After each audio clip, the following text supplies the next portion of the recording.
एगो सच बात बताई संतू, सब केहू चल गइले सब, लेकिन जो असली मर्द रहेला वो अभी बाड़े। अभी काका हमर ताकत रे काका, अरे की जान मारे ललका लहंगवा रानी। पूर्वी सुनबनो मैं लोग चल जाई घरे, पूर्वी सुनबनो सब लोग चल जाए। हम जानत तनी और परेशानी, हम बुझत तनी ऐसा बात नहीं खे। हाँ लेकिन हमरो बतिया समझी का है कि जाननी नु, लेकिन का करे उहे भाव।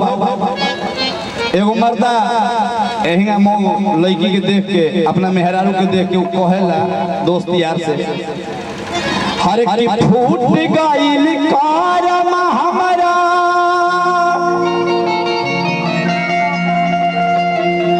हर लागे बेसारा, हर में हरी मिलल बिया नार सहो। अरे घूमेली बाजारे दिन दहाड़े, टांगी के कौन हवा में परस हो।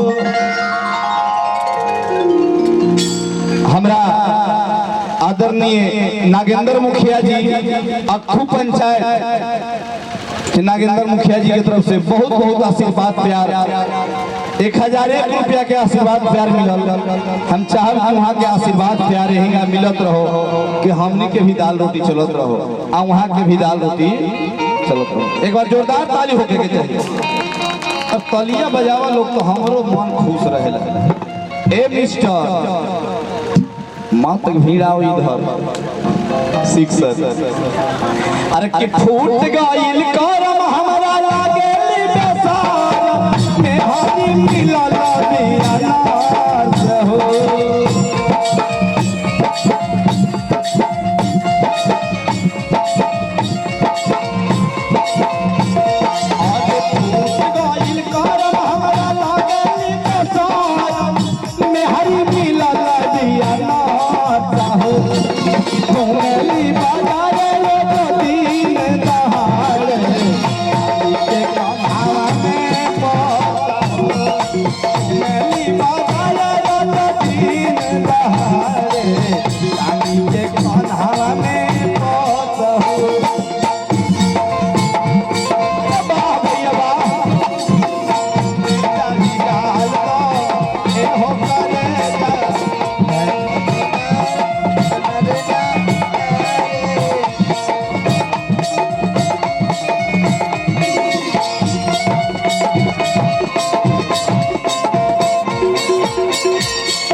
ऐसन में हरिया से भइल बसादी, उठाइएगा ले बस। ऐसन में हरिया से भइल बसादी, लागत हमारा पेड़ के निमाती। ऐसन में हरिया से भइल बसादी, साउंड भैया हमारा मोहन चाचा के तरफ से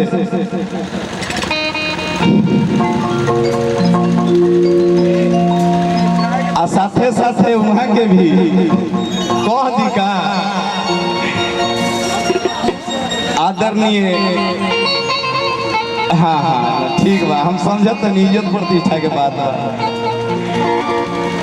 हम चाहब कि ये पर साउंडवा बा एकरा से खाली कर दे तो हमरा सुनाइए पीछे पड़ो। रब सब डब से ना कर ई वाला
अरे की ऐसन में हरिया से भइल बसाती लागत हमरा ई पेड़ के मुहादी ऐसन में हरिया से भइल बसाती लागत हमरा ई पेड़ के मुहादी ए भैया अरे की होला नहीं दुख नहीं मिलल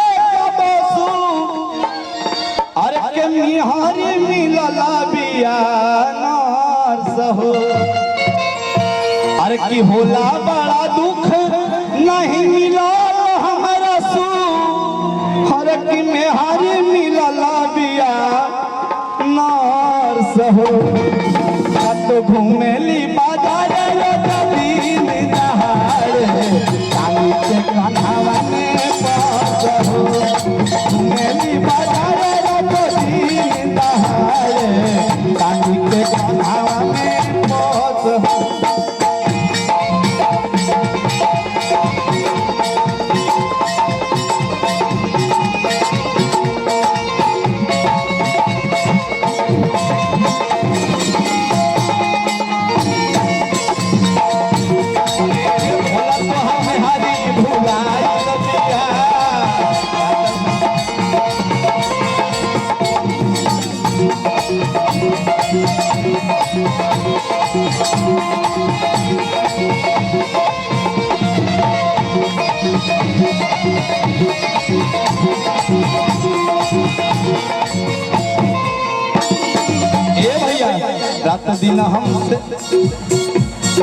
रात दिन हमसे रहे दिया लोटा लग डक करवा एकरा संगे सोता मारे नहीं तना न सुने पर कहावा मारे रोज तना